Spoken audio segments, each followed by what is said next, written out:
Alors, dans une vidéo, je vous avais partagé que j'avais fait des épinards avec un presse-motte, donc celui-ci.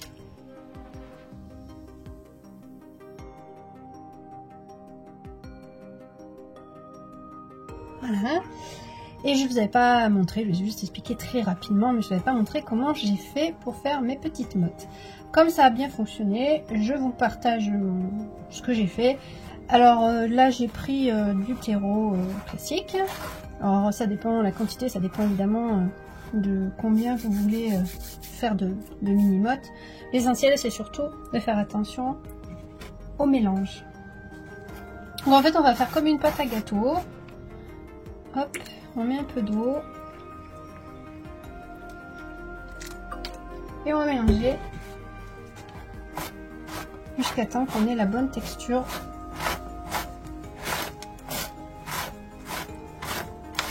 Alors évidemment il n'est pas assez, hein, c'est juste que je mélange petit à petit.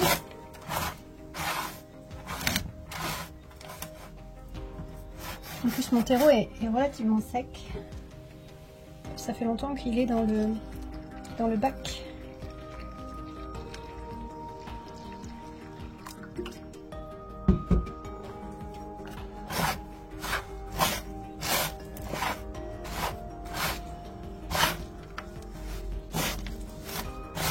Du moment que vous pressez, le bruit, vous entendez le bruit? Je suis pas sûre que vous m'entendez.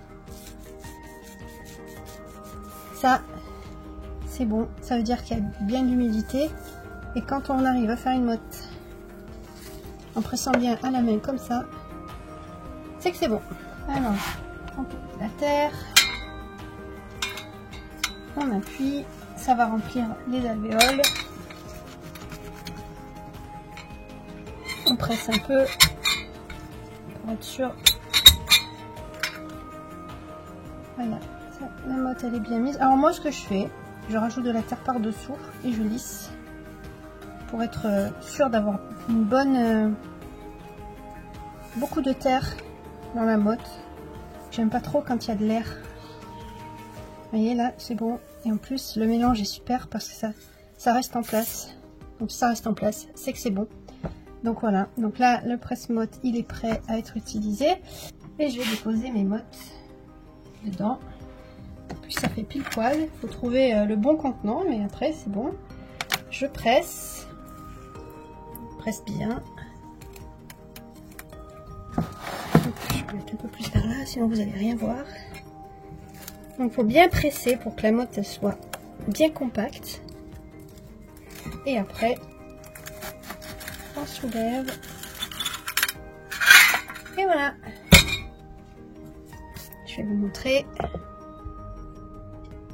Là, un petit trou pour mettre les graines. Après, on recouvrira de terre. Et c'est bon, les mottes sont faites. Voilà. Bon, je vais finir ma barquette. Et je vous montre comment je mets les graines. J'ai fini toutes mes mini-mottes. Par contre, je voulais vous montrer, j'ai mis moins de terreau dans une fois, le dernier d'ailleurs, du presse-motte, parce que j'avais plus assez peut-être de terreau. Alors, vous voyez ce que ça fait si on ne le remplit pas, ça manque beaucoup, là il y a 1 cm de différence. Bon là c'est pas bien grave, mais c'est pour dire qu'il faut bien remplir le presse-motte, parce que sinon vous avez des moitiés de motte. donc voilà, mais sinon c'est assez facile.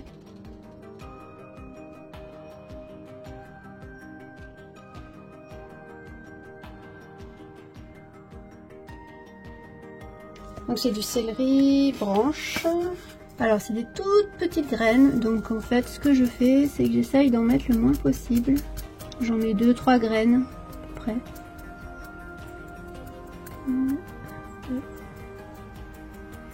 J'ai fini le céleri, je vais passer au chou rouge. Alors là je mets une graine seulement par trou. Je trouve que c'est bien de faire comme ça, parce que ça fait des économies de graines quand on a des graines qu'on achète. Donc voilà, ben maintenant je vais mettre du terreau tamisé dessus. Donc je remplis un petit peu les trous. Bon, pas entièrement parce que c'est des toutes petites graines et les trous ont l'air très grands. C'est pour des grosses graines. Hein.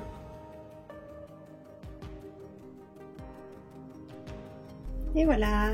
Maintenant, il n'y a plus qu'à arroser. Je tasse pas parce que quand on va arroser,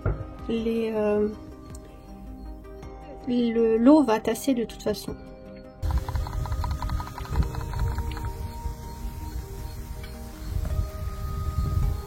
Je recouvre le semis pour garder bien l'humidité et la chaleur, mais je le laisse sous la serre froide pour que ça pousse dans des conditions normales. Ça n'a pas besoin de beaucoup de chaleur.